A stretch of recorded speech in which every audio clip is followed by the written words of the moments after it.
Good evening, ladies and gentlemen. My name is Mayor Barry Aiken, and on behalf of myself and the Board of Aldermen, I'd like to welcome each and every one of you here tonight. Take time out of what I'm sure is busy schedules and to see the political type of government that we have in action.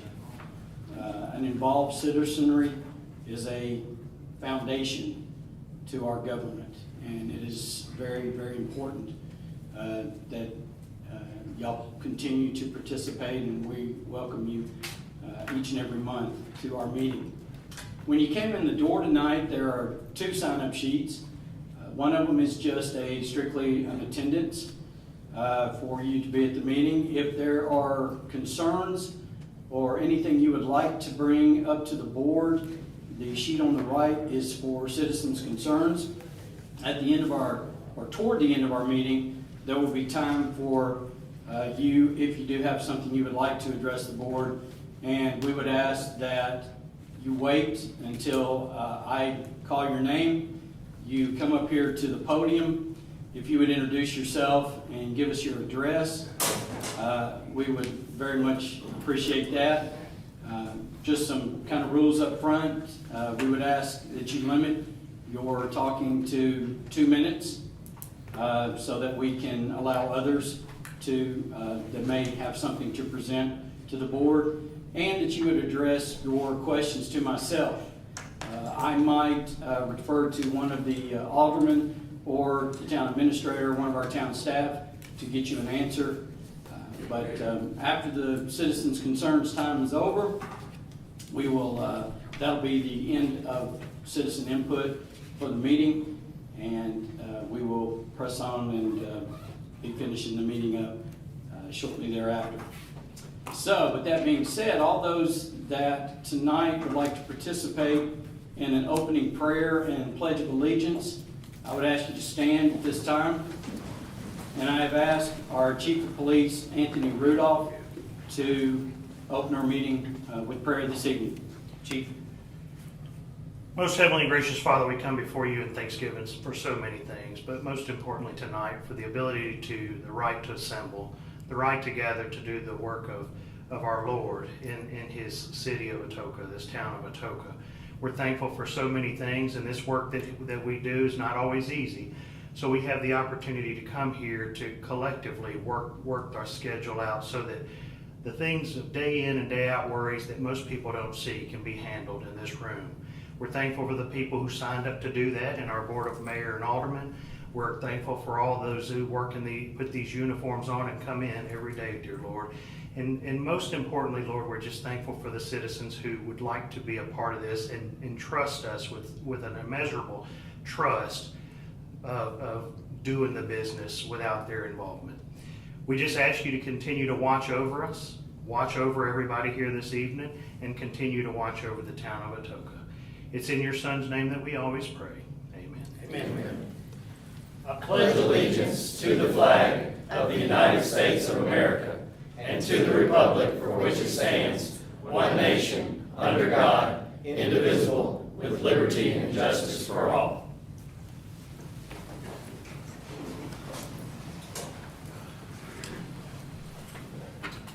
Today is Tuesday, April 18th.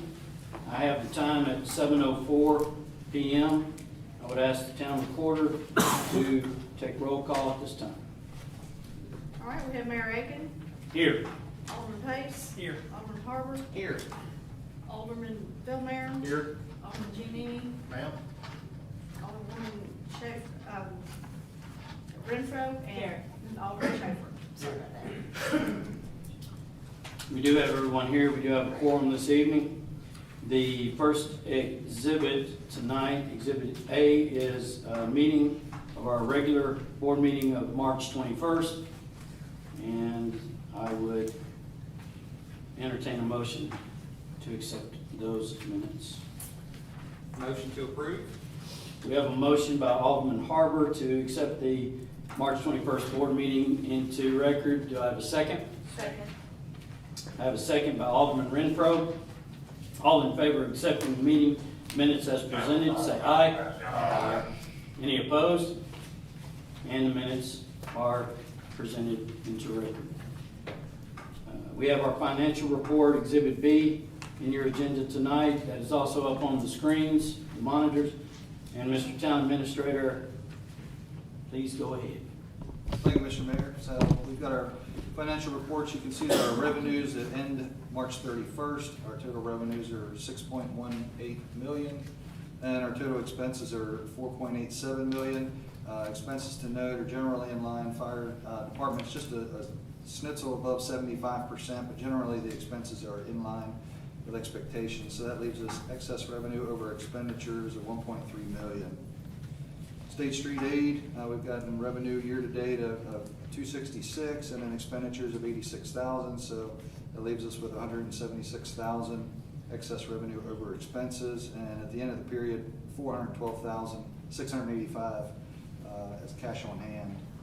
Our drug fund, still looking at $31,500 for revenue year to date, which leaves us about $121,571 on hand at the end of the period. Solid waste collections, revenues are $534,000, and we've got expenditures of $424,000. So our excess revenue over expenses is $110,000. So cash on hand at the end of the period is $238,000. You'll start to see that as we close into the end of the fiscal year. We'll make our scheduled budgeted transfer from solid waste, and so you'll see that number go down as that scheduled transfer occurs. We've added those two new sections there for the ARPA funds tracking, so you see that we've spent $158,000 of our ARPA funds thus far. And on our expense plan, town recorder and myself have worked on to come up with, so thus far we've received $46,066 in interest earnings from those investment funds, and then we always have that outstanding certificates of deposit information, which we will not realize until those CDs mature. Moving on to the water funds, you've got $1.06 million in revenues and $998,000 in expenses. So we've got a positive cash flow there of $68,357. That is trending in a good direction.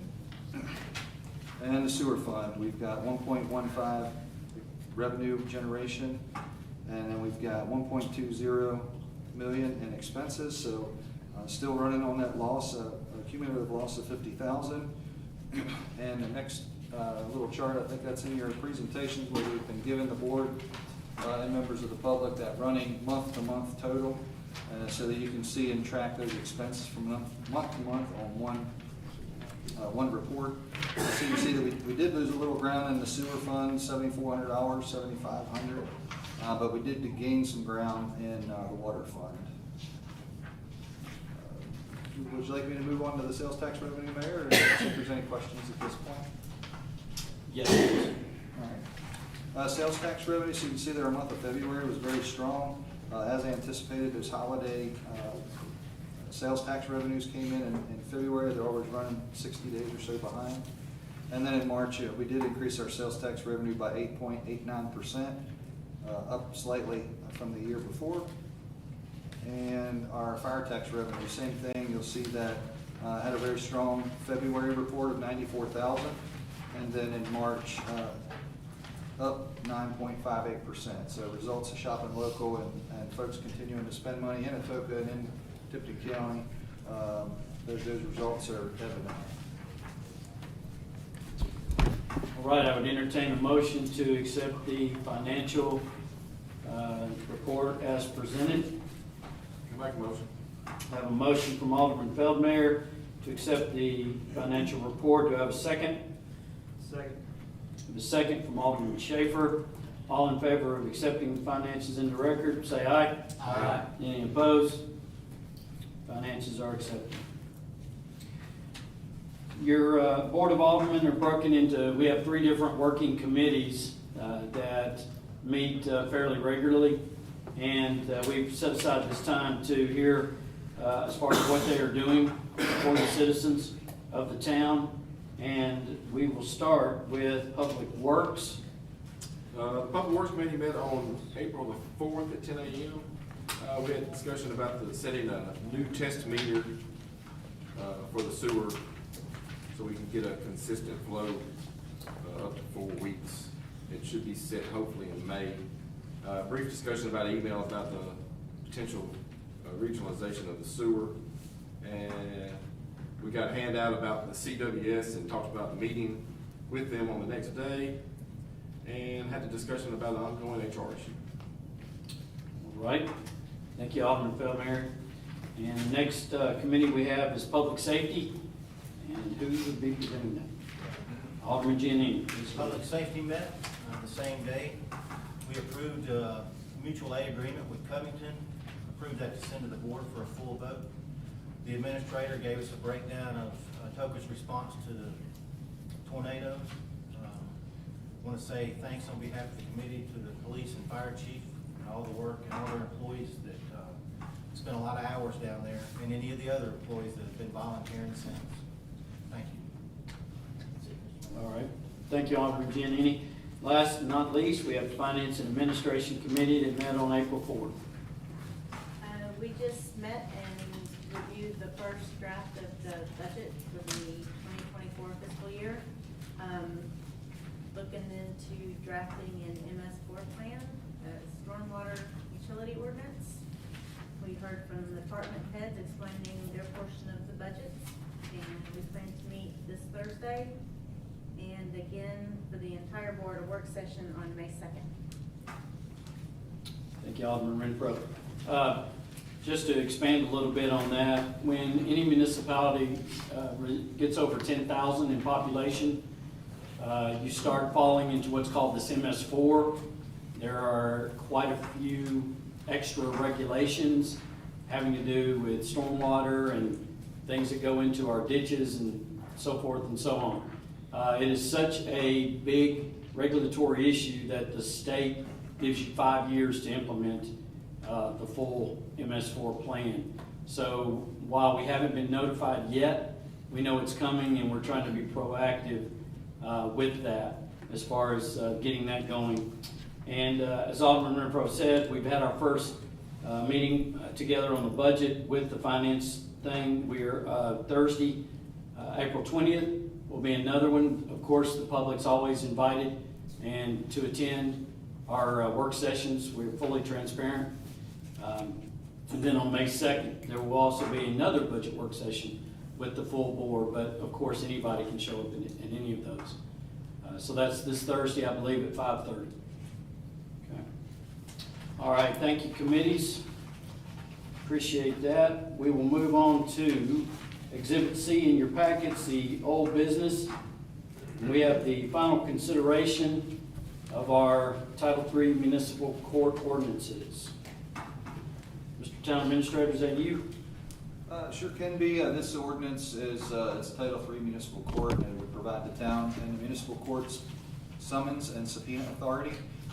Changes are consistent with state law and passed on first consideration.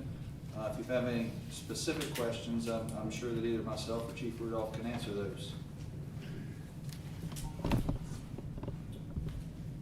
I would entertain a motion to accept this ordinance on final consideration. Make a motion to read by title only. Thank you, Mayor. We have a motion to read the ordinance by title only. Any objections? Hearing none. Ms. Recorder, would you please read the ordinance, please? An ordinance to amend Title III, Municipal Court of the Town of Atoka Municipal Code of Ordinances. And now that that has been read, I would entertain a motion to.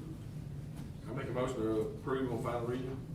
We have a motion by Alderman Feldmayer to approve the ordinance on final reading. Do I have a second? Second. I have a second by Alderman Renfro. All in favor, well, we are going to roll call this because this is an ordinance. And we will start with Alderman Pace. Yes. Alderman Harper. Yes. Alderman Feldmayer. Yes. Alderman Giannini. Yes. Alderman Renfro. Yes. Alderman Schaefer. Yes. Ordinance passes. I get to use my phone.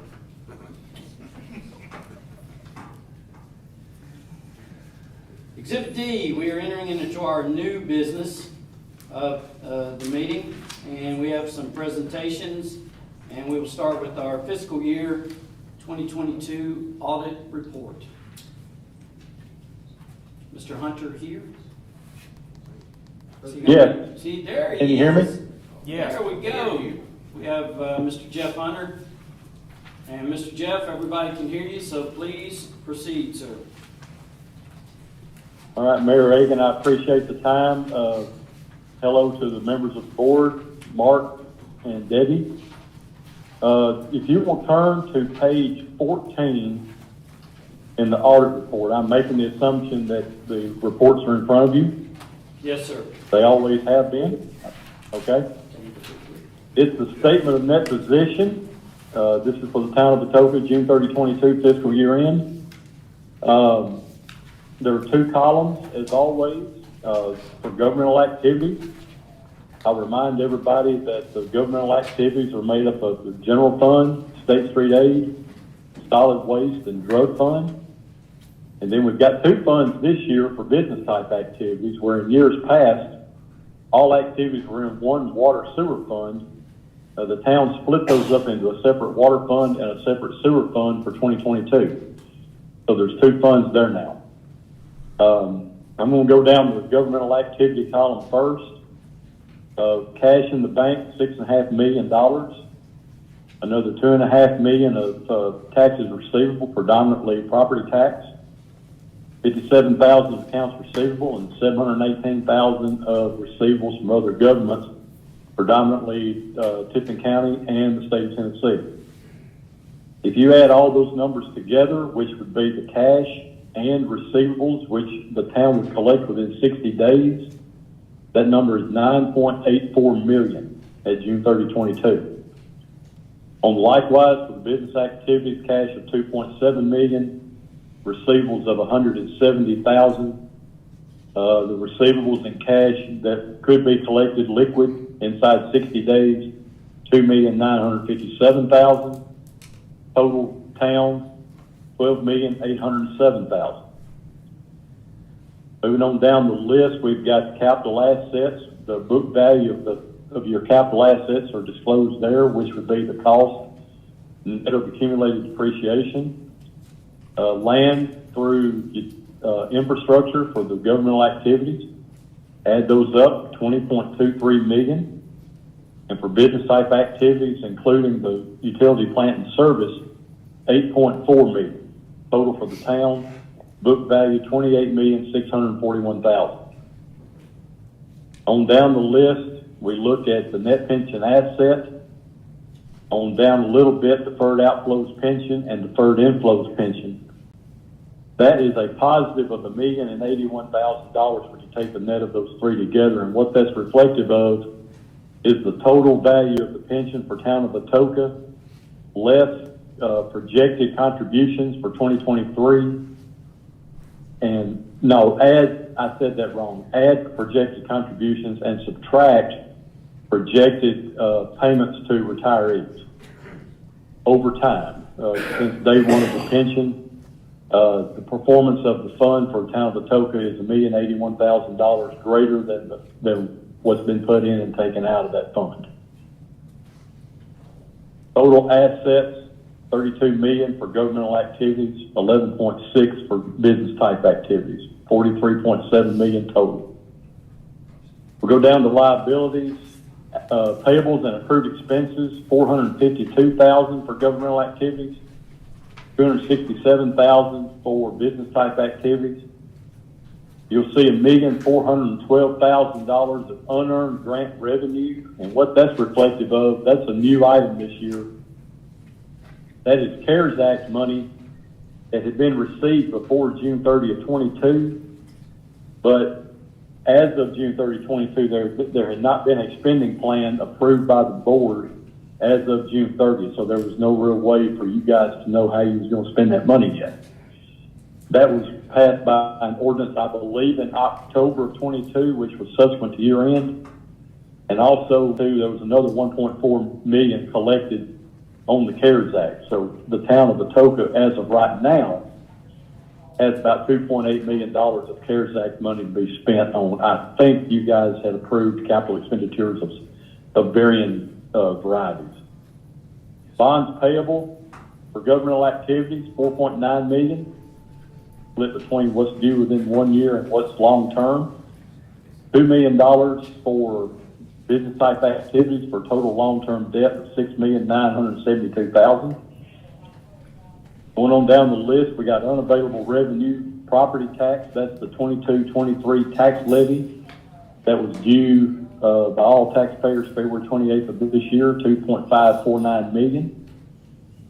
Net position, investment in capital assets, $15.2 million for governmental activities, $6.3 million for business type activities.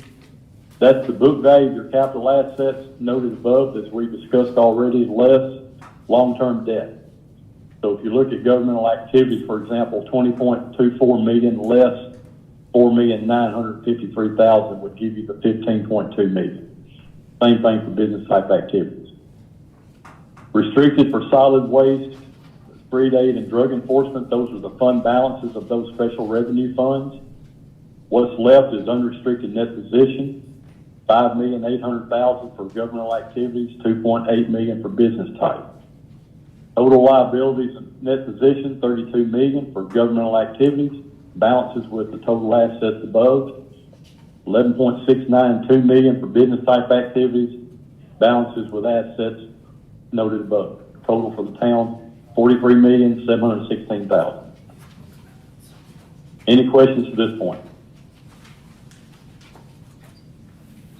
No, sir, I don't believe we have. If not, I'm going. Okay. If not, if you'll turn to the next page, we'll go to the statement of activities, which will be page 15 of the report. And I do want to mention a couple things here that I thought were worthy of note. If you look at the amounts for governmental activities and business type activities under the heading capital grants and contributions, those are the present value of 6 parcels of accepted subdivisions that the town took in this year from developers. We had an engineering firm come up with that number for us as a professional courtesy for the audit. Since we weren't necessarily trained to be able to come up with that number, we got an engineering firm to help us with that. The increase in governmental activities for those 6 subdivisions were $2,045,000. Water system, $613,000, and sewer system, $351,000. Total increase to the town for those accepted subdivisions just a shade under $3,010,000. The other item I wanted to bring to your attention, investment earnings of $30,000 based on cash in the bank of $8 million. The interest rates are still very low at June 30, 22. And they've gone up here recently in the last several months. I expect that number to probably increase, hopefully significantly for 2023. But that was the interest income between the two funds, $21,000 for governmental activities, $9,000 for business activities. Change in net position, $3,586,000 for governmental activities, of which noted above, $2,045,000 of that was the acceptance of subdivisions. Total change in net position for the water and sewer fund was $523,000, of which $964,000 was pertaining to the acceptance of the subdivisions. So if you back out those numbers, and you can look over, we can look in a second over onto the P&L statement for both funds, there was an operating loss for the water fund of $54,000, an operating loss for the sewer fund of $387,000. That's operating, and that would be what the comptroller's office looks at when it comes to operating losses as far as utilities. We can talk about that in a second when I talk about the findings that we had in the report. But overall, the change in that position was a positive $500,000, but it was more than attributable to the acceptance of the 6 subdivisions. Any questions to this point? No, sir. Okay. Okay, the next thing I'll talk about is I'll go through the 3 findings that we had in the audit report.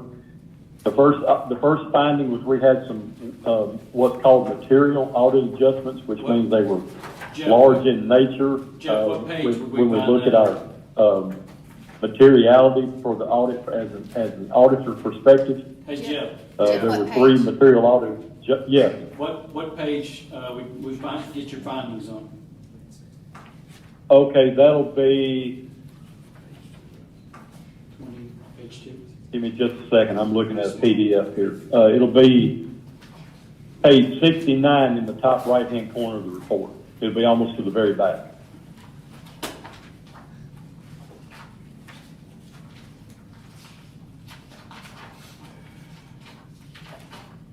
And there again, Okay. the first finding that we've got, when you Okay, see thank you, those sir. material audit adjustments, we had one for the general fund, one for water, and one for sewer fund. And you can see those were fairly significant numbers that audit adjustments we made to the books of the town. And Okay. two of the three, the one for water and one for sewer, had to do with the subdivision acceptances. And then the one for general fund was a $1.2 million adjustment we made to increase revenue due to grants. They were originally posted as a liability, and we made that adjustment. So that actually increased fund balance of the general fund by $1.2 million. The second finding we had is under compliance and other matters. Budget overruns. There were 5 departmental cost overruns in the general fund for 2022. After budget amendments that totaled only, it was a lot better than we've had in the past, but the 5 departmental cost overruns were approximately $112,000. It's a finding. It's required to be reported to the comptroller's office, but when you look at your amended budget, you had almost $8 million of expenditures. Being off $112,000 does not sound off any alarms, in my opinion. But as I said, it is required to be reported to the comptroller. And then the final finding is 2022-003 utility losses. And as I've already stated, the water fund had an operating loss approximately $50,000. Sewer fund had an operating loss of approximately $368,000. That's what's reported to the comptroller. That's the number they look at, is the revenues of the water fund. Are they supported by the expenses of those funds, water and sewer? And one of the largest expenditures that you've got for those funds is depreciation, which really cannot be helped, because if you don't invest in the capital assets of the town, you wouldn't have depreciation. But depreciation is counted as far as operating income or loss. So that, in my opinion, is probably the main culprit as to why there's losses in the utility funds for 2022. Anytime you have two years or more of consecutive utility losses, the town would be reported to the wastewater board of the state of Tennessee, and I know that the town has worked with them in years past to have ample revenues to cover all the expenses. And as we can see here, that's probably an ongoing project with them going forward, since the funds are not at an operating profit. Any questions?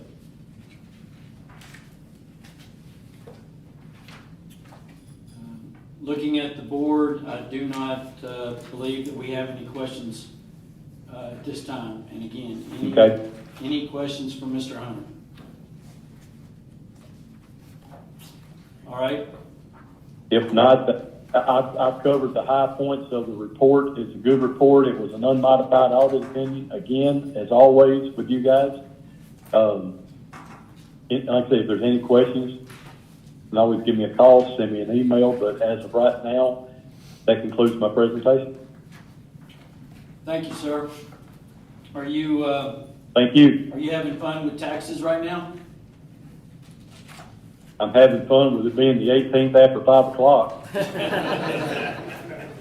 All right. Thank you again, Mr. Hunter. I'm done. I'm done. Right. Thank y'all. Okay. Do I have a motion to accept the audit report from Whitehorn, Tankersley, and Davis? Make a motion. I have a motion from Alderman Feldmayer to accept the Town of Atoka 2022 audit report. Do I have a second? Second. I have a second from Always Wins Out, Alderman Renfro. And any discussion? All in favor of accepting the audit say aye. Aye. Any opposed? Mr. Town Administrator, do we have this on the website yet? Not yet, wait for the board to accept it. All right, so I know y'all listening to him go over those numbers. This is some hot reading that y'all want to take care of, so we will have it up on our website. And I can tell you, if you're having trouble getting to sleep, that'll take care of it. That'll do it. All right.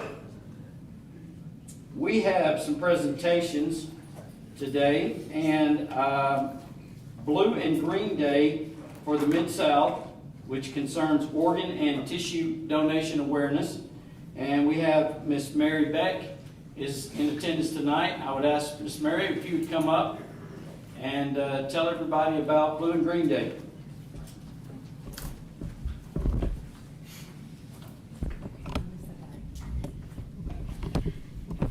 Hello, my name is Mary Beck. I'm the Community Relations Coordinator for Mid-South Transplant Foundation. It's wonderful to see you all again. I was here last year on behalf of Mid-South Transplant to speak on organ and tissue donation. So, Donate Life Month is the month of April. It's under Donate Life America. But each region within the U.S. has an organ procurement organization, and Mid-South Transplant is the one for the Mid-South area. We cover about 36 counties in northern Mississippi, eastern Arkansas, and western Tennessee. And within all of those, we cover every hospital, every community. So every county we're within, we go to high schools, colleges, faith-based organizations. We're involved with the hospitals and the cities themselves. So the importance of Donate Life Month is to shine a light on organ and tissue donation, because about 100,000 people right now are currently waiting for an organ in the U.S. And about 4,000 of those are here in the Mid-South area in 36 counties that we cover. But also on top of all of those numbers of people waiting for an organ or the involvement that we have, we want to shine a light to bring awareness about how important it is for people to be a registered donor. When they go to the DMV and when they ask you if you want to save a life or become a registered donor, or even going on our website at midsouhtransplant.org. But we also want to be able to shine a light on the people who have loved ones who were a donor, or families who have someone who is a recipient, someone who is waiting on the list, because those 4,000 people are someone in this area that are waiting that you may not have contact with right now, but with someone that they love, you might come in contact with too. So our job is to make sure that people know about organ and tissue donation, know about the importance of it, and show a light and support of those who've given a selfless gift of their loved one. But thank you. So we have Blue and Green Day on the 14th of this month. It was really early this year. Last year it was like later in the month, so it was a lot easier for us to kind of do things. But we really appreciate you guys once again being a part of Blue and Green Day and Donate Life Month. So on behalf of Mid-South Transplant, we really thank you all for your support and help. Ms. Mary, I don't want to put you on the spot, but No, what would you say is the biggest misconception, or maybe the most asked question that y'all get about organ donation?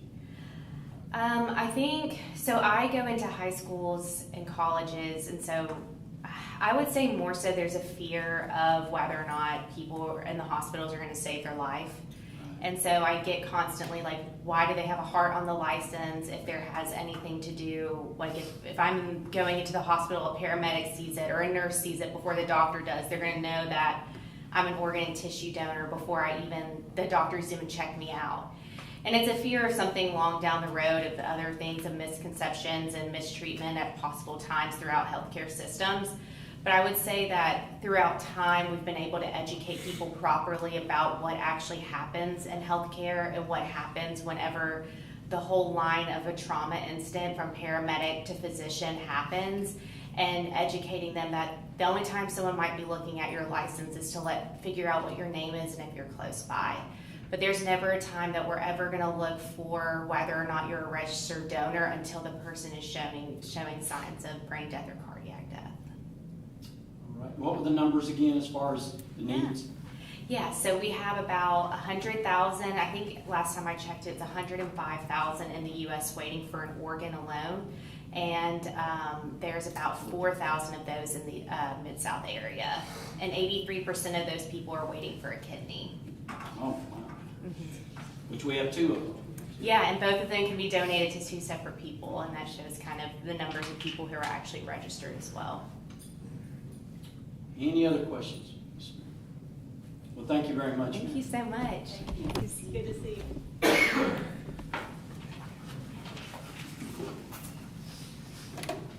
We have some proclamations that I'm going to come down and we're going to take care of.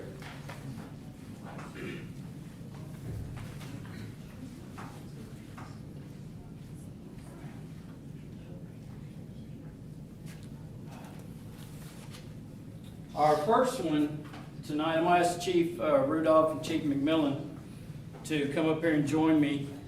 And I believe we've got two individuals, Miss Laura and Mr. James. Did I get that right?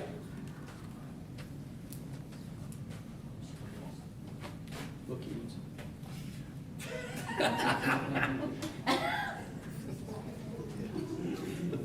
Come on up here, Mr. So originally our meeting was normally supposed to be on April 11th, and we would have had this proclamation and we moved it to today. But this is actually National Public Safety Telecommunicators Week, and it was from April 9th to the 15th. But I just thought maybe the chiefs, if y'all want to say a little word about the dispatch or... So day in, day out, our life is extremely stressful with some of the calls that we find ourselves in. And the PTSD that they talk about that is inherently with some of the jobs that the scenes that we make and the things that we can't seem to wipe away from time to time, we often forget about some others who are also involved in the same stressful situations. And those are the people who actually take the call as it initially comes in and then tries to remain calm and collected to tell us what we need to be doing to get there and to help out. They go through the same, anytime you rely on a dispatcher, they've already got things that they're already telling you, whether it's CPR to finding a safe spot in your house. Regardless of what they're telling you, they're trying to protect you and make you as safe as possible. But in the same token, they're not going to get off the phone with you either. So anything, they've heard domestic violence situations unfolding, they've heard shootings unfold, and everything while they're on the phone with them. So they carry a lot of that same stress and everything with them. But it also, that's the only people that police and fire are talking to are the dispatchers. And so I think it's just right that we have a week, that, and they need a whole year and a whole decade actually because we're thankful for them every single day. But this is just the week that we have the opportunity to really say thank you for what you do for all of us. Very much. I concur with everything the chief said. You know, it takes it takes a lot of unseen heroes to help us do what we do every day. And just to put it as simply as I can, without them, we don't even know where to go. So this is just our way of saying thank you. So we do want to take this time just because we do feel it is so important, and I'm going to read the proclamation for everybody. Whereas emergencies can occur at any time that require police, fire, or emergency medical services. When an emergency occurs, the prompt response of police officers, firefighters, and paramedics is critical to the protection of life and preservation of property.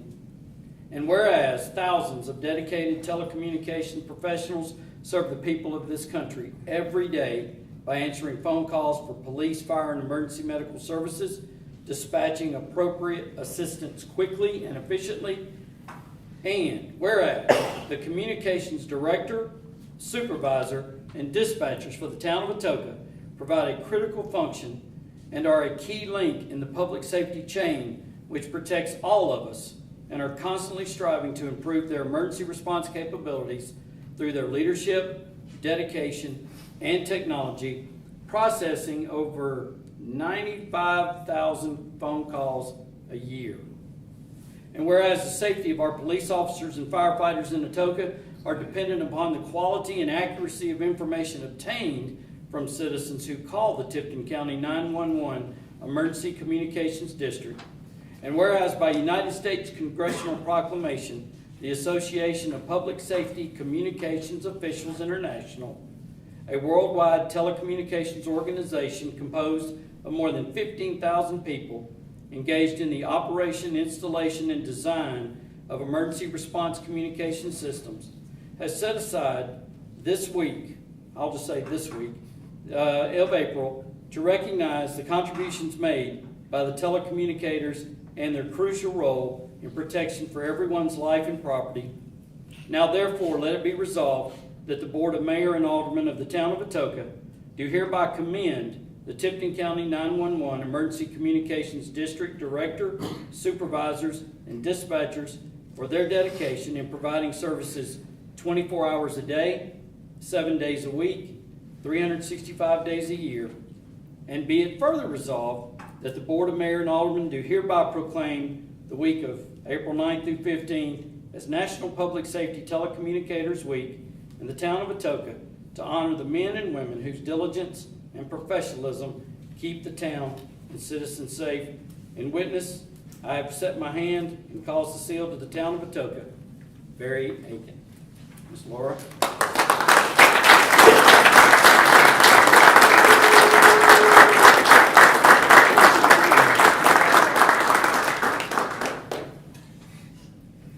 Y'all got anything you want to say? Thank you. Well, thank you so much for what y'all do Yes, sir. every single day. Thank you. Yes.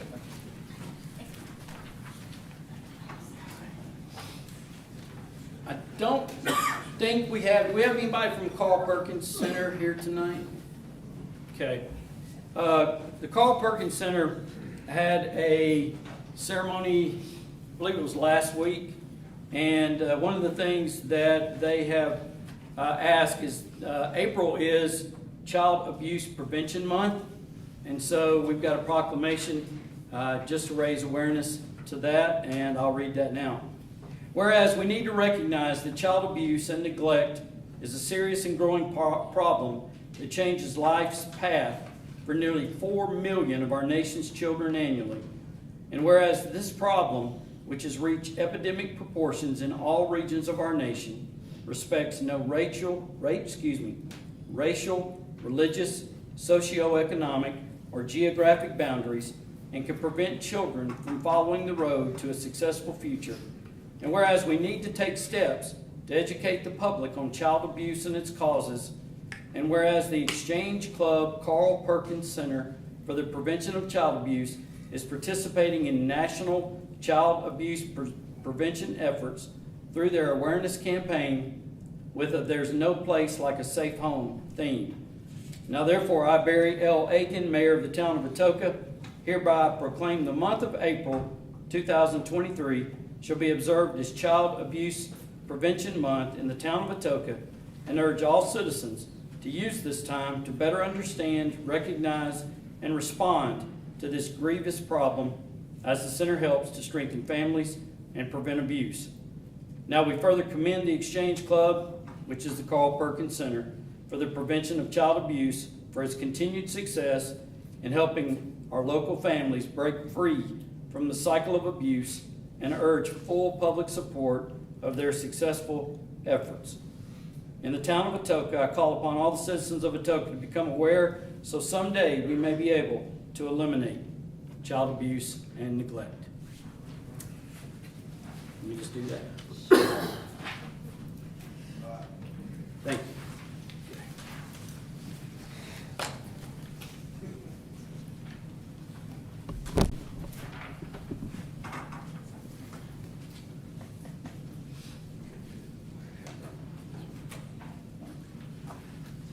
All right. Exhibit F in our new business is ordinance and resolution. We have a resolution about, you had previously heard about the police department's memorandum of understanding with Covington. You need to say anything, Chief? Or? You need to, I will. No, I don't. I mean, No, this is a resolution that we passed at the last board meeting, I believe. We did the same thing for the town of Rutherford and the city of Munford. It's a mutual assistance agreement. It's consistent with the TCA code, so I believe that Chief Covington's already approved their piece, so it's just waiting on us. all right. resolution. I'll second. We have a motion to approve the resolution by Alderman Giannini. We have a second by Alderman Feldmayer. Any discussion? All in favor of accepting the resolution, say aye. Aye. Opposed? Resolution is accepted. Exhibit G in your packet this evening. What's that term?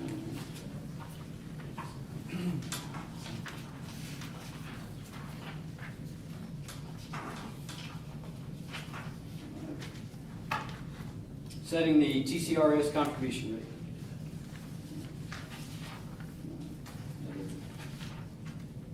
Mr. Administrator? Ms. Recorder. This is an annual actuary that the Tennessee Consolidated Retirement System that we are enrolled in comes up with an investment rate of return to fully fund our retirement plan for our employees. And it hasn't changed since last year. Last year it was at 6.75.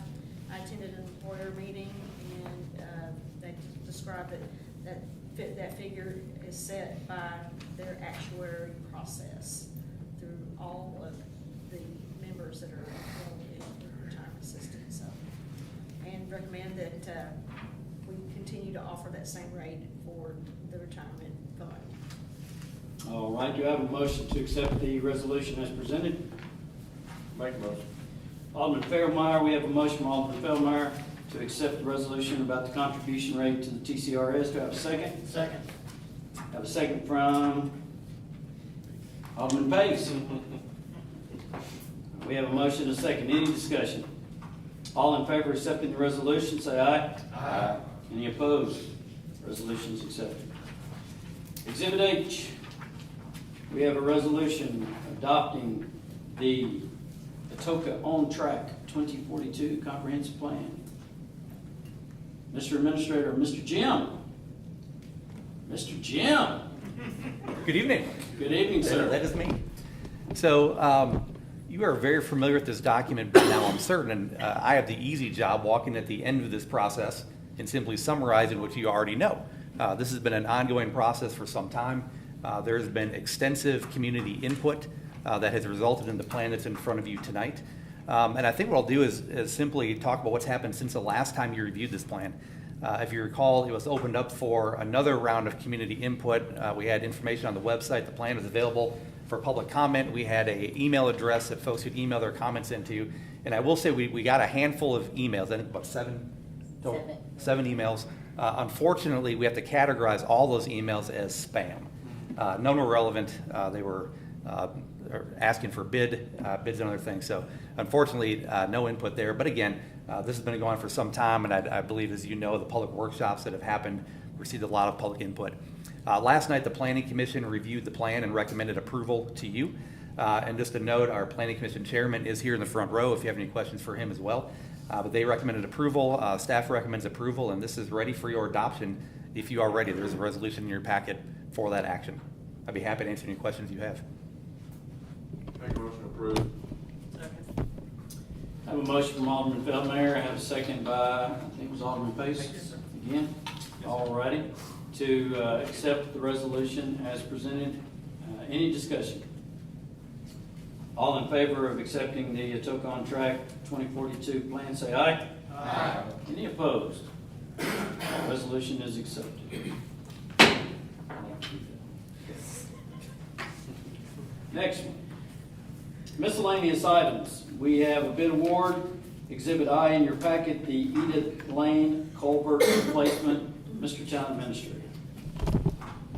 Yes, Mr. Mayor, so we had a bid opening on Monday the 17th at 9 a.m. We finally received a bid for the project, and what you're looking at should be included as Exhibit I in your packet, and it was not included in the original packet because it was just opened yesterday. We received one bid from Madden Phillips Construction, and you can see their bid to perform the replacement was $341,010.40.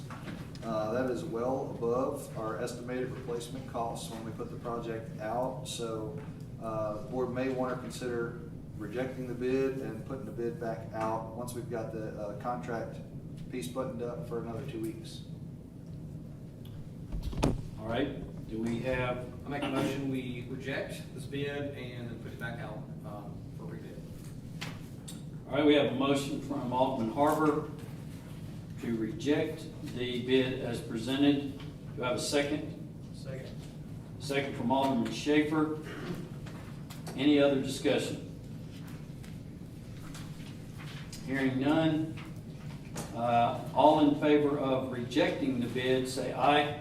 Aye. Any opposed? It is rejected.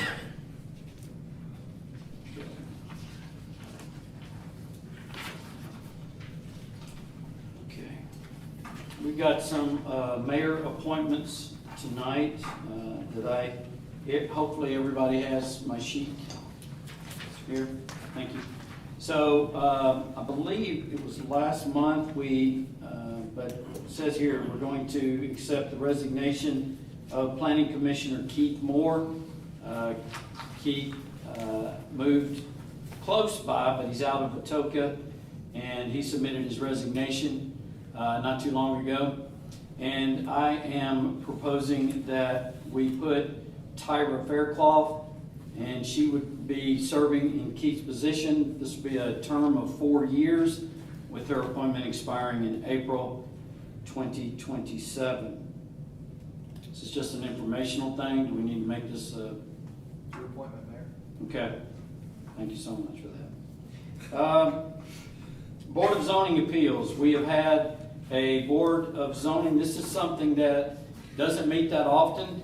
And usually if you're in front of the Board of Zoning Appeals, you've got an interesting situation that you would like to present to the town and maybe get a variance or something like that. And we've had that has been, I don't know for how long, but we had Pastor Weems served on that, and Keith Moore, who I previously talked about, and then Alderman Feldmayer. And one of the few responsibilities that I get as mayor is I get to appoint, as y'all have heard many times, people. So we're appointing 3 new individuals for a Board of Zoning Appeals, and those would be Charles or Chuck Lane, Stephen Schofer, and Curtis Mayo, with their terms set. For Chuck Lane be April of 2026, Stephen Schofer would serve for April of 25, Curtis Mayo April of 2024. Mayor, that one will be board confirmation. Okay. I would entertain a motion to approve these candidates for the Board of Zoning Appeals. I'll make a motion. Motion by Alderman Feldmayer. Do I have a second? Second. Second by Alderman Renfro. All in favor say aye. Aye. All opposed? So moved. One thing that we're trying to do, we're trying to be forward thinking here in the town of Atoka. And one of the things that whenever you see all the new things going on in Millington, that's usually a direct result of Millington's Industrial Development Board. The IDB, as it's known, is kind of a liaison between the town and developers. They have some financing options available that they can offer to developers that the town and the board just simply cannot. And we are trying to establish, and we are going to establish, this Industrial Developmental Board. And I have nominated 6 individuals. These are all from our area. I'll go over them. We hope to get one more to get a total of 7. But I would put in front of you the names as follows. Jimmy Craig. Jimmy owns his own small business. He is a financial consultant down on Rosemark Road. Dr. Ken Larkin, which has participated in so many things in our town and supported our town for so many years. Matt Cox, which is very involved with the South Tipton Chamber. Deanna Webb, which is a realtor. Mayor Darrell Walker, our former mayor, which is one of the best cheerleaders for the town of Atoka I can think of. And then an individual named Charles Ennis. Those of you that are familiar, Mr. Charles is president of Patriot Bank, and a very smart individual. So I think this gives us some depth. It gives us some experience and really an excellent group that if we can find some money for them, I think they can do big things for the town of Atoka. And so I would present to this board, we're going to vote on this. Yes, sir. Yes. So I would entertain a motion to approve these nominations for the Industrial Development Board of Directors. So moved. Second. Have a motion from Alderman Harbour, have a second from Alderman Feldmayer. Any discussion? Hearing none.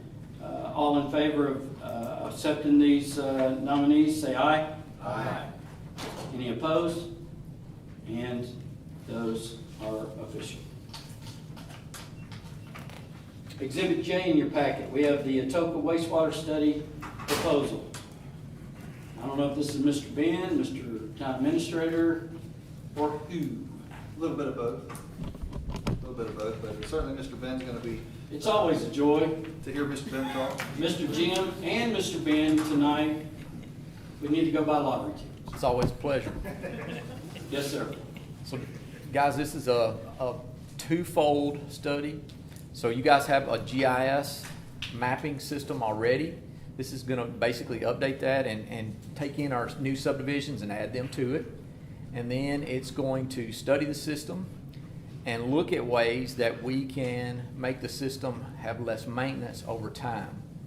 So it's not going to be a massive study, I think, based on the fee, y'all can tell that. But it's going to tell us how to proceed forward with strategic investments probably over the next 10 to 15 years to make our maintenance costs go downward.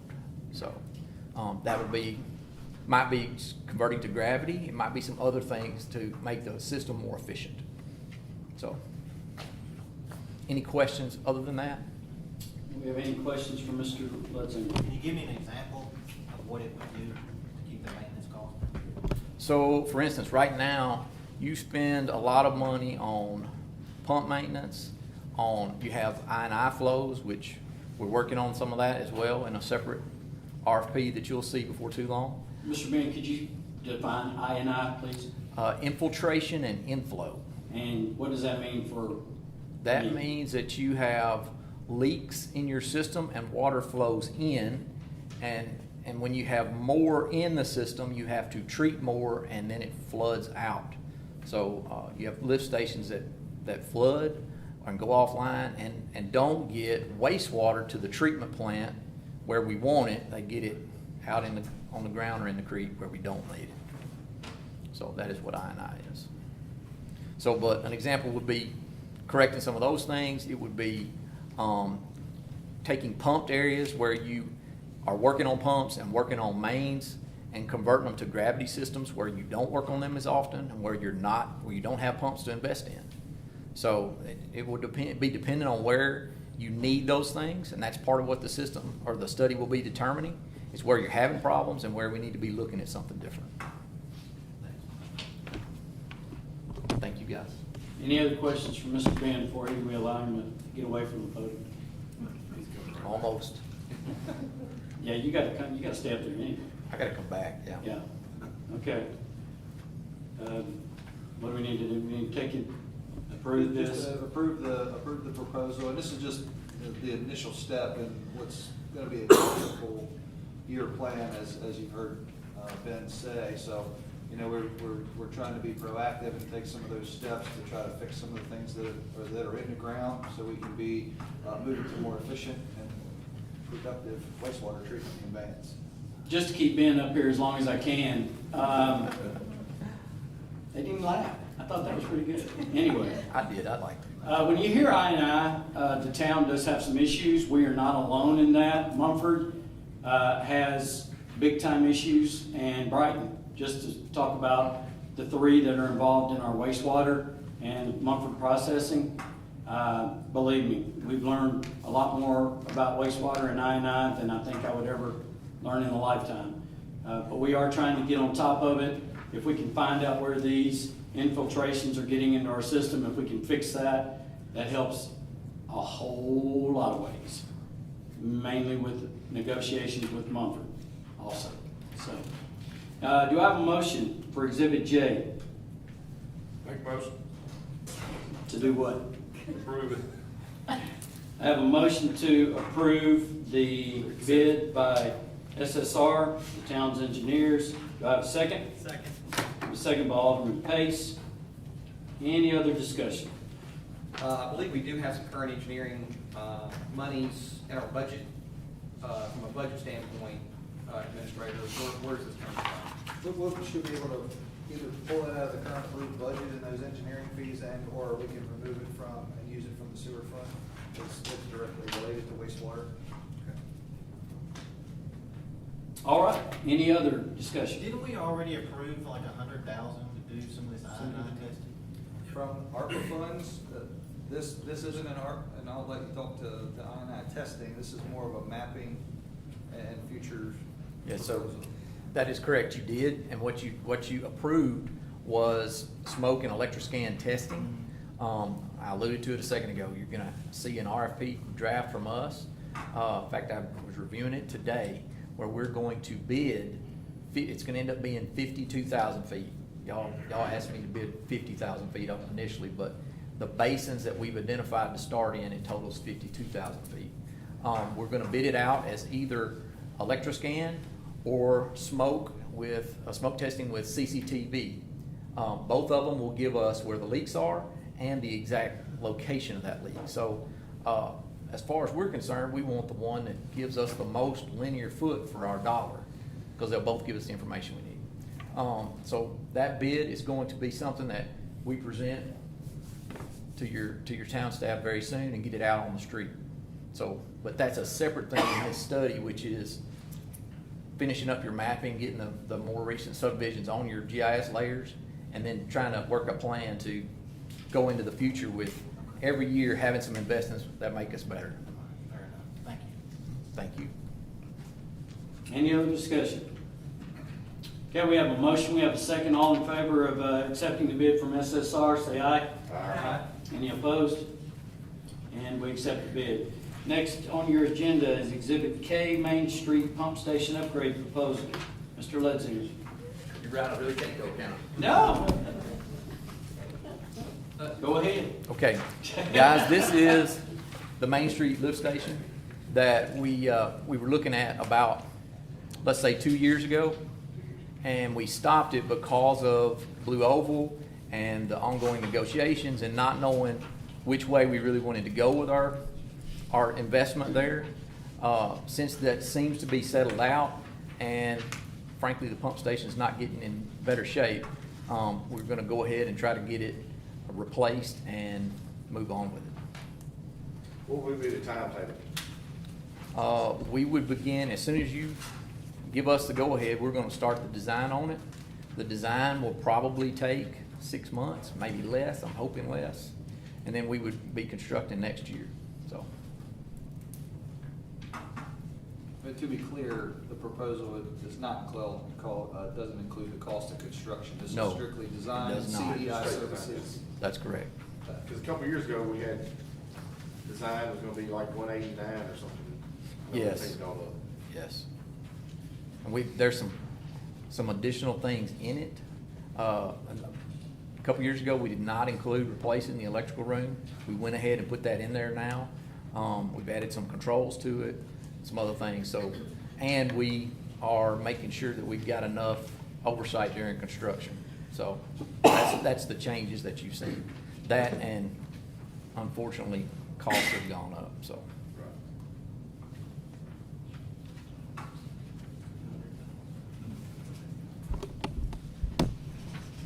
Any other questions for Mr. Ledsinger? I would entertain a motion to accept this Exhibit K in your packet. I'm not sure where the money's gonna come from, but it's gotta be done, so I'll make a motion to accept Exhibit K. We have a motion by Alderman Feldmeyer to accept the proposal by SSR. Do I have a second? Second. A second by Alderman Renfro. Any other discussion? So the line item that comes out of sewer and water every month, the depreciation line, which ultimately affects our budget, but puts a net positive cash flow in the bank. Can we use. Once again, the purpose of depreciation is for infrastructure and upgrades. So we talk budgeting, Mark. Can those funds be used towards this or towards future upgrades? Well, as we reviewed the sewer fund earlier today, I would say that we would probably be looking at reserves. Because even when we factor in our depreciation, if you recall from the financial report earlier, we're still running in the negative for the sewer fund, but we do have some monies in reserve, which are currently invested, and we intentionally invested some of those short term, I believe 6 months, and then we invested some for 12 months. So we'll be paying those out of reserves for the sewer, from the sewer fund. Okay, so you're saying currently that there's enough in reserves to pay for the study? Yeah, as soon as the CD matures, we will be in good shape. 60 days, Ben, 90 days, you good? Yes, sir. To get paid? I think it's 5 more days, 5 more months to make it for sure. We just signed a month, so. So it's gonna take you 6 months or less, right? So the timing should work out. And just to educate the citizens, the Main Street pump lift station, everything in the town of Atoka ends up there and then gets taken, shot over to Mumford. So it tells you how important Main Street lift station is, pump station. All right, we have a motion, we have a second. All in favor of accepting this bid, say aye. Aye. All opposed? Bid is accepted. Thank you, Mr. Van. I think you can sit down. Thank you, sir. Thank you, guys. All right, we come to departmental reports. Code enforcement, Mr. Mark Doherty. Good evening, Mayor Aiken, board members. Before you will see the report from this past month. As expected, we're out of the winter slump. The building is starting to pick back up. Also in code enforcement, that's starting to pick back up because obviously the warmer months bring more complaints and more issues with property maintenance in the town. Anything other questions? Anything really jump out at you on this report that you want to highlight? Just the uptick in Permits? I'm glad to see that we're starting to move ahead now. As you can look back at December, January, we didn't have much going on in the area of buildings, so. Okay.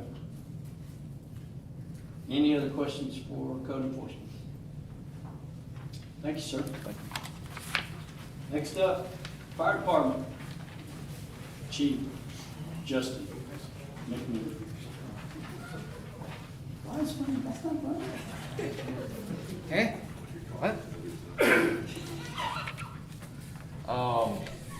As every month, you've got your reports on number of calls broken down by the areas, Station 1, Station 2 in the county.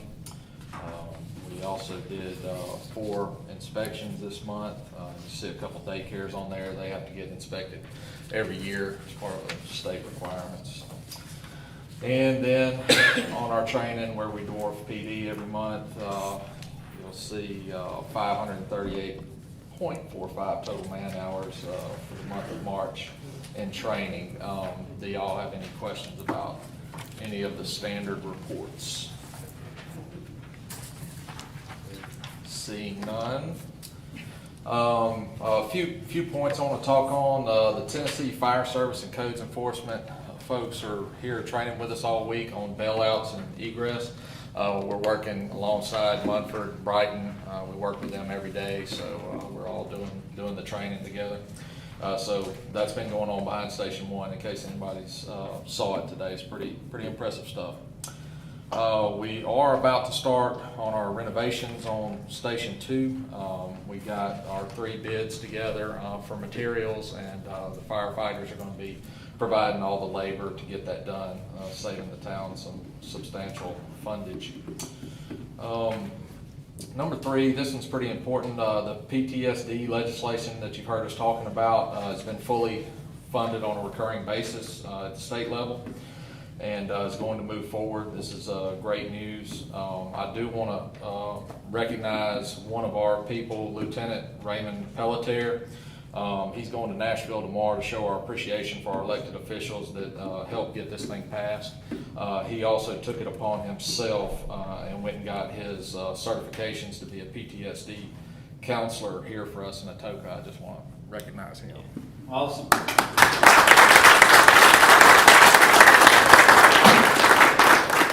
And that wraps it up. Does anybody have any questions?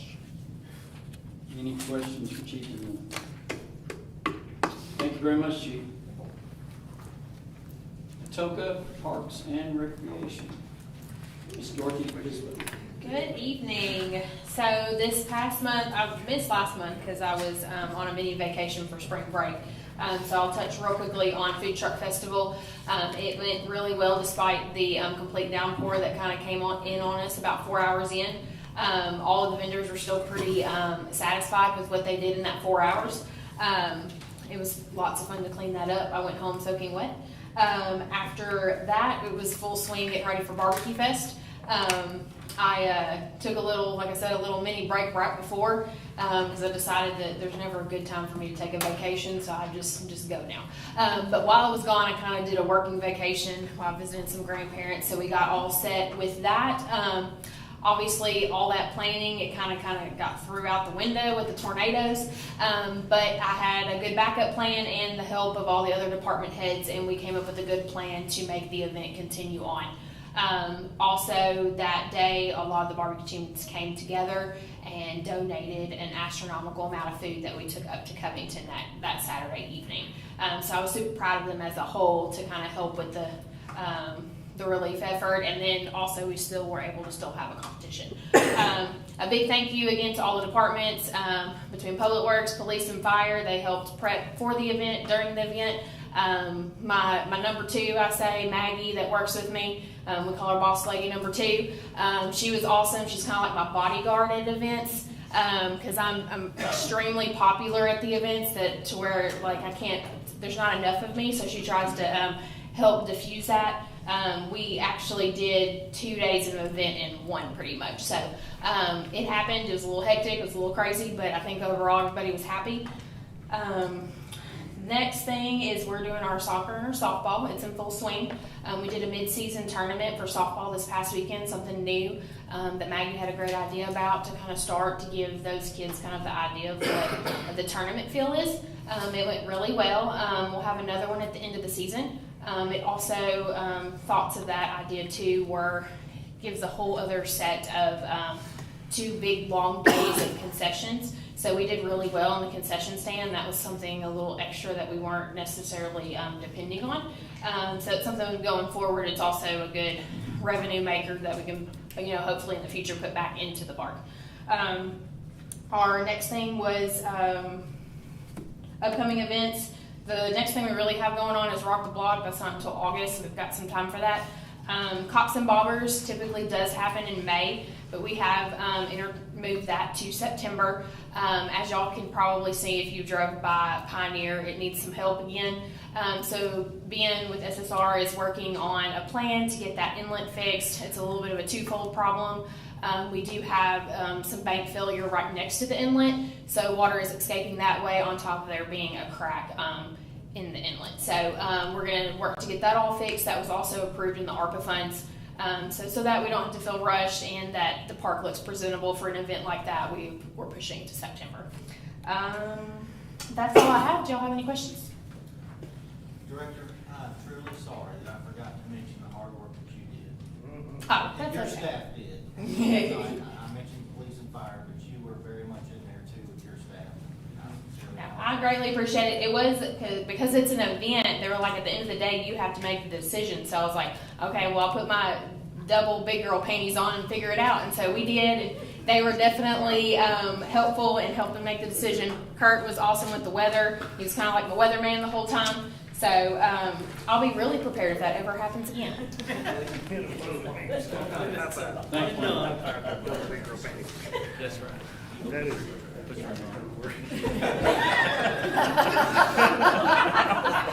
Next up, we have Chief Anthony Rudolph. Yes, sir. With our police report. Good evening. So the report is in front of you with our stats all the way up to April 2nd. Yeah, I'm sorry. I just got something in my head that Dorsey just said. I can't if there's any questions, I'll entertain any questions on that. I did want to mention, you know, of course, we're committed to our training, the gazillion hours that we do at the fire department.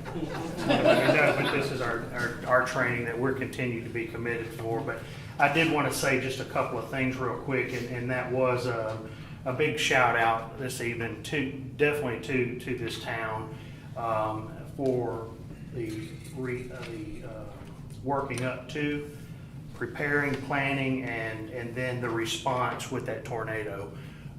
Dorothy, Maggie, Mr. Warner, and several in this room, police and fire for sure, we took advantage of that command post, and that command post, we weren't talking anything but weather in that barbecue event. And even Mr. Mayor, he was there as well. So, I mean, it's the barbecue was kind of a side thing at that point. We just wanted to make sure everybody was protected during all that, and we had to make some tough decisions. Actually, Dorothy we put the hot seat on her to make the tough decisions, and she was able to come through on that and make a lot of adjustments. So not only did we have that event, that tragic event that took place, but we also were able to continue on and make good out of that. So she did mention already the food that was donated, but through the generosity of the citizens, we were able to take 3 trailer loads full of supplies and equipment and stuff up to Covington. And we're still entertaining if people are still wanting to drop off. So, I mean, we're still trying to be that separate location. But it has slacked up a little bit, but we still remain committed to those who have lost so much in Covington. The second thing that I wanted to mention, and it's still an active investigation, but I wanted to make just a brief mention about our keeping you all informed in relation to the threat towards the school. The only comment that I really would like to make at this point is the fact that the event, while it happened on a Friday, the Friday prior to last week, that we had no credible threats until we started getting into the details on Thursday night. And so it wasn't actually until just past Friday in the morning that we actually received something that we could move with. And as police officers and investigators and the such, we deal only in facts. We don't deal with rumors because we're talking about people's rights and the such. But at the end of the day, the police department, in conjunction with the schools and juvenile court and the youth services officer and juvenile court, we really are trying to make sure that we get this young man the help that he needs to make better decisions. So again, it's still open. We have made an arrest on it, so but we placed all of that into the court's hands now, but just wanted to brief you on that piece. And normally I like to end on a happy note, but that's all I have. Any questions for the Chief Ruder? Thank you, Chief. Public Works Department, Mr. Town Administrator. You've got the Public Works Department report in front of you for the month. I think my list of projects that I've emailed out to the board, I was just going to touch on those, but I think a lot of them have been touched on. We talked about the wastewater I&I, we talked about Pioneer Park, Dorothy talked about that. The Grace contract project was awarded, we're moving forward with it, working out some contract details. We've got other general culverts put out for bid. They should be back end of the month. We've got pre-construction meetings scheduled for Thursday at 10:30 a.m. to meet with the contractor. And SSR will be overseeing and inspecting the work. I believe Alderwoman Renfro touched on the stormwater utility fee that we discussed in Finance and Committee. Mini roundabout, so the permit is almost completed. Hopefully that'll be submitted very soon, and then we'll have a meeting with TDOT how to proceed from that, so that update on that project. And we talked about Main Street pump station upgrade needs, which is just approved a proposal for reviewing and design tonight. And Kearns to the Main Street force main, so that is also something that is on the horizon, and you'll likely be hearing and seeing some proposals in front of you for that as we continue to plan for wastewater upgrades.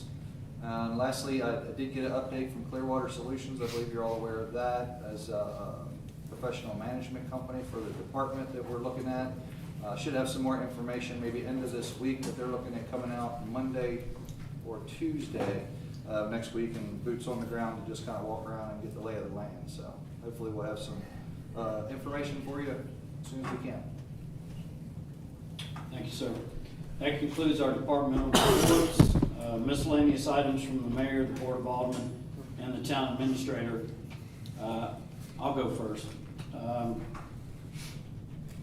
The chief, it occurred to me Thursday, you've got some graduation going on. You want to stand up and just tell everybody about that? I'm not working no more. So this Thursday, April the 20th at 12:30 at Bellevue Baptist Church, we will have 3 that'll be graduating from the 47th Regional Basic Police Recruit training class from the Memphis Police Academy. I want to say it's a 14-week class that they just completed. I got the phone call that they've completed everything that they need to do, so now they're just doing some practicums, kind of going through scenarios and building searches and things like that. So the stress for them has subsided quite a bit, but it's going to be nice that they'll be able to walk across that stage. So we'll be handing them their badge and everything, and it's obviously open to the public. So if you, I know most of you work at 12:30 on a Thursday, but if you find some time to come over there, we'll try to make it as quick as possible. Who are the 3 that are graduating, Chief? So we have Courtney Rogers, Ryan Flake, and Jalen Edwards. All right. Thank you, sir. What I wanted to, as far as miscellaneous items, so the chief talked about, I got a chance to observe our planning for the tornado, and I got to tell you, y'all have individuals to be proud of. Jan Hensley was at First Friday, which, by the way, the first Friday of the month, the South Tipton Chamber of Commerce puts on a thing called First Friday. If you can be at 8 o'clock, I think it's 8 o'clock, yeah. You can be here, I guarantee you, you'll probably walk away knowing something you didn't know. But Jan Hensley spoke, talked about how he had been new mayor, I think like 126 days, and he was so proud of the experience that he could rely on. And I double everything he said. I got to see the chiefs, Dorothy, Kurt. I mean, we had a good plan. We had a good focus on what we needed to do if things got real bad. And one of the things that Mayor Hensley brought out, they don't have a safe room to go to. We have 2. And folks, the reason we have it is because years and years ago, we made the decision to build this facility, and I'm sure Atoka Elementary also, but it's the decisions you make today. Who knows what lives might be saved in the future? And that's something we can all be proud of as far as the town of Atoka, because I think you'll probably see Covington putting together a safe room proposal, but that was something that Mayor Hensley was very much realized he lacks in the town of Covington or city of Covington. Whereas we have something to be very proud of in that respect. And we used it. We had 300 to 400 people here that took advantage of it during the events. So I just want to say again, it was an honor to see the staff and how they came together, and we were ready. And thankfully to the Lord, we didn't have to use it like we thought. That's all I got. Mayor, well, I would like to propose a motion to amend tonight's agenda. The purpose of this motion is to have the board take a vote for the purpose for a potential hiring of a new public works director. Okay. That's the motion. We have a motion from Alderman Harbour to Amend the agenda. amend the agenda. Do we have a second? Second. We have a second from Alderman Pace. All in favor? Can we have discussion? You will. We need to have We've got a motion. we got a motion and a second. Discussion? Is this to name a person or? Correct, to take a vote. To take a vote on a person to lead? Correct. Okay. Yes. I just, Yes. Yeah, you understand. Okay. We have a motion and a second to change the agenda. So at this point, we're just to add to the agenda. All in favor, say aye. Aye. Any opposed?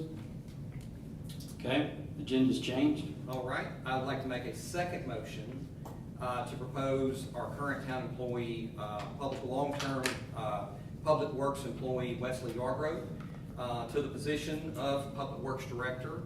The motion would state that he would have the same contract terms and salary as the previous director, Harvey Ellis. We have a motion by Alderman Harbour. Council?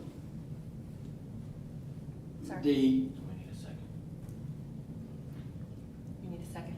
I'll hold off. Do we have a second for Alderman Harbour's motion? Second. We have a second from Alderman Pace. Do we have discussion? This is the employee that was just terminated? Not Yeah. terminated, under appeal.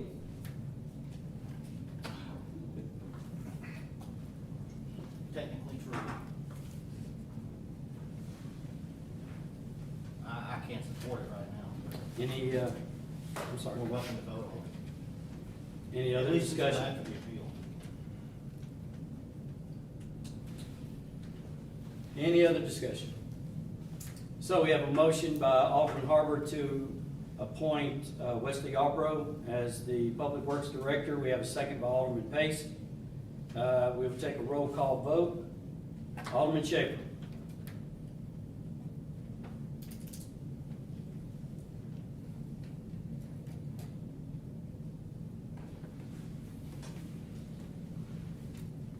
Yes. Alderman Renfro. No. Alderman Giannini. No. Alderman Feldman. Yes. Alderman Harper. Yes. Alderman Pace. Yes. Okay. We have a motion that is passed. There is an appeal process that is playing out, so I would look to my council to tell me how this is gonna work. Or is it not a factor? I guess he'll come back to work until the appeals board decides to terminate him. So the appeals process is for the current position. The vote was for a new position that's separate and apart from anything that's being appealed. So, motion carries. All right, motion carries. Mr. Town Administrator, do you have any miscellaneous items? I just have one miscellaneous item. There's an ordinance on the books from 2011 that we came across. It was about pumping out of holding tanks and tank effluent. So we've got a provision in there that the board approved way back in 2011 that we found was tank cleaning and solids removal from the septic tank. It's gonna be responsible of the city, but if we go back there, any system where pumping is required more frequently than 1 month, once in a 12-month period, shall be billed to the homeowner. So, this was something that we talked about with the Public Works Department, and town recorder and operations clerks are working on an educational process to implement the ordinance, but we can hand this over to the new Public Works Director and he can take it from there. Okay, so that's, again, that's if it's required more than once in a 12-month period? Correct. So there would need to be tracking, there's gotta be monitoring, there's gotta be good reporting. It's gonna require a good handle on it from the Public Works and operations clerk. Okay. Anything else, Mr. Administrator? No, sir. So I had. Anything else? Oh, I did, I'm sorry, I apologize. Yes. Just as a reminder. We'd like to introduce our newest hire for the operations clerk. Yes. Candace Ganser. And we welcomed her the first part of March, and she's doing a great job. Welcome to the team. Ms. Candace, you are required to stand up and wave.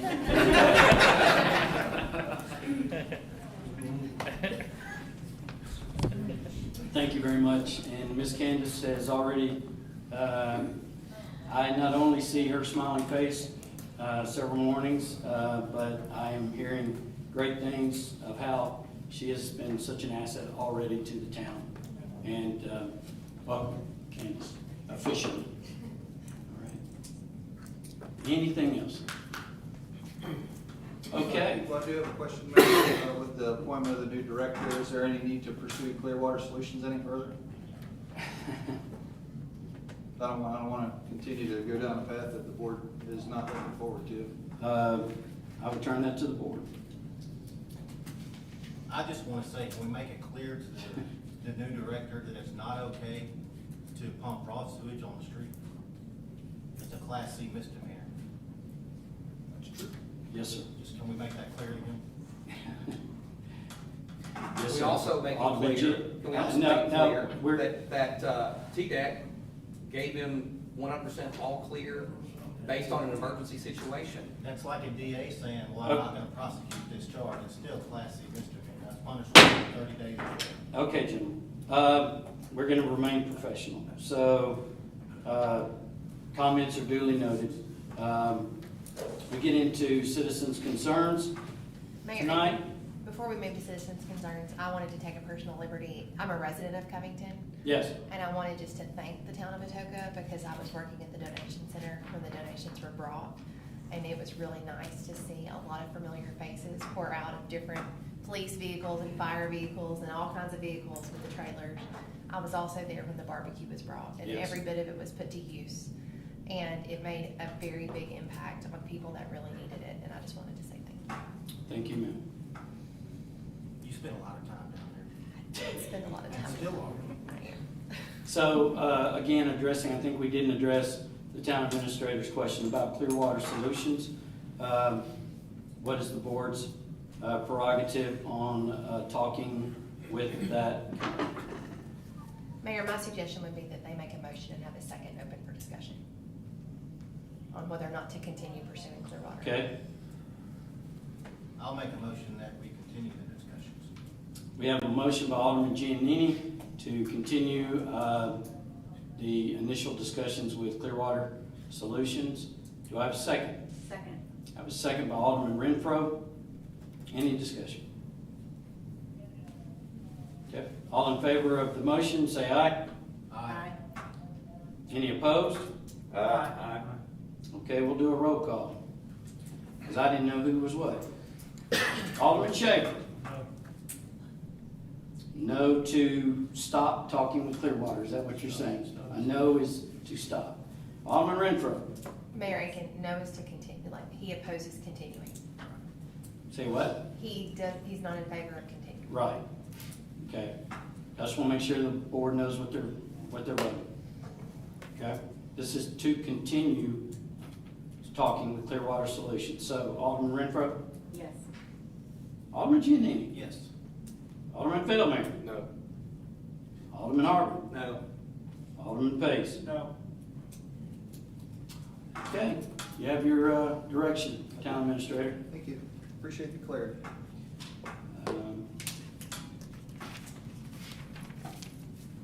Citizens' concerns, I have two names, and I believe, no, it's not the same, but Mr. Henry is here again tonight. Mr. Henry, welcome. Thanks, sir. Mr. Henry Suter, and can you tell us your name and address, even though I just said it? Well, you didn't tell them where I live, I did. so. My name is Henry Suter. I live at 37 Vernon, and I'm actually here about something that I observed while I was here at the shelter for that tornado. Yes, sir. A lot of people sitting around, and most of them with nothing to do, staring at the screens, watching the tornado come through. What I would ask is, does the city have games, books, things that could be loaned to people that come here to take shelter? If not, would the city be interested in a volunteer effort to try and obtain some donations for that cause? I don't believe we do, and I was thinking that that would be a great volunteering kind of effort. That could be even maybe an Eagle Scout project, I don't know. To It's head that possible. up. Yeah. And But, I do have a young man that is in need of an Eagle project. Actually, I've got a couple. But that's an awesome, great idea, sir. Yes, sir. And if I may, sir, also a plug for the Blue and Green. It's not just organ donations, it's also tissue. In June of last year, I had to get an ACL. It was a donor. In March of this year, our scouts took what was supposed to be 5-mile backpacking hike, which means I'm carrying about 50 pounds of gear on my back. They decided to take the scenic route, so it turned into about a 10-mile hike. The knee that was replaced was fine. The original body parts, that was what was hurting. But please remember, it is more than just organs. It is also tissue. And it could be as little bit as a knee replacement that let me get out there with them. Thank you for your time. Thank you, Mr. Andrew. I have Walker Adams, and I don't know if this is Citizen Adams or Commissioner Adams. Citizen, well, both. I'm stretching a little bit before I walked up here, hobbling around. Somebody fell out of the truck yesterday. What's your address, Mr. Adams? From Citizen Adams, there is a group of Tipton What's your County. address? 260 Kern Circle. Thank you, sir. Best street owners in the town. The first one is, there is a group of citizens along with the Republican Party on May 19th. I texted y'all about it, but we're gonna do a fish fry in Covington in appreciation for all the first responders, fire departments, EMAs, state troopers, utility, public works, anybody involved with all the recent, disasters. We're gonna do a fish fry appreciation that day on May 19th. It's gonna be at the Covington Electric, some land over there next to them, from noon to 6. Probably gonna need some people to help, so if y'all feel free to come help. This is a Friday, right? That's Friday. And we're, Location again? Hmm? The location again? It's Covington Electric. There's a field next to it. That'd be at 59 and... Mark Walker. Yeah. Mark Walker. Mark Walker, yeah. The Is other, it what? Hmm? 59 and Mark Walker. Mark Walker, Okay. yeah. Right across from Crestview. Yeah. Okay. And the country club on 59. All right. The other thing is, my apologies, I emailed you guys a list of dates for our Tipton County planning sessions, and with the recent storms and things like that, we have delayed some of those. And when I get those new dates, I will let you guys know and send them back to you. And that's it. Thank you. Oh, one more thing. Another citizen, and as a business person in Atoka, much needed the Industrial Development Board. I could be tickled to death. This is awesome. We needed this. We needed to do this a long time ago. And I can blame myself as much as anybody for when I was sitting up there. So glad to see that step taken. Thank you very much, sir. And that is all we have on the citizens' concern. I would entertain a motion to adjourn. Motion adjourned. Motion to adjourn by Alderman Renfro. Do I have a second? Second. Second by Alderman Delmeyer.